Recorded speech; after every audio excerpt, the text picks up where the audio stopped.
The Dragon Tree. Kipper was looking at a book. The book was about a dragon.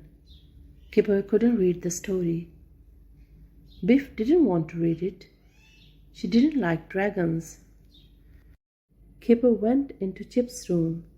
Chip read the story. "I like dragons," said Chip.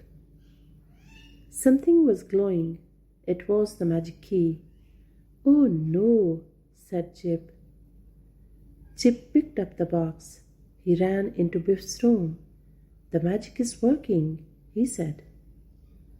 Biff picked up the key. They looked at the magic house.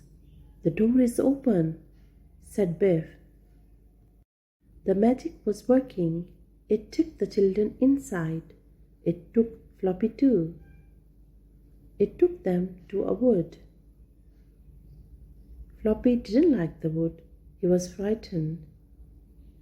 Biff pulled Floppy. "Come on," she said. "Don't be silly." An owl flew out of a tree. Floppy didn't like the owl. He ran away. Floppy ran out of the wood. "Come back," called Biff. "Come back," called Chip. It was no good.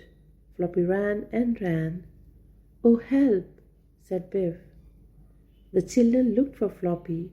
They called and called. "Floppy, come back," they called. The children came to a tree. It was called the Dragon Tree. A dragon lived under the tree. The dragon had Floppy. He wanted Floppy for supper. Floppy was frightened. "Oh no," said Biff.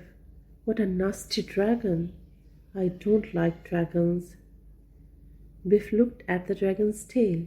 She took off her belt. She put it round the tail. Chip helped her. Kipper went inside the tree. He pulled Floppy out. Chip helped him. The dragon was cooking. It didn't see them. "Come on," called Chip. They ran and ran. The key was glowing. "The key is glowing," called Biff. "It's time to go home." "What an adventure," said Chip. "I don't like dragons," said Biff.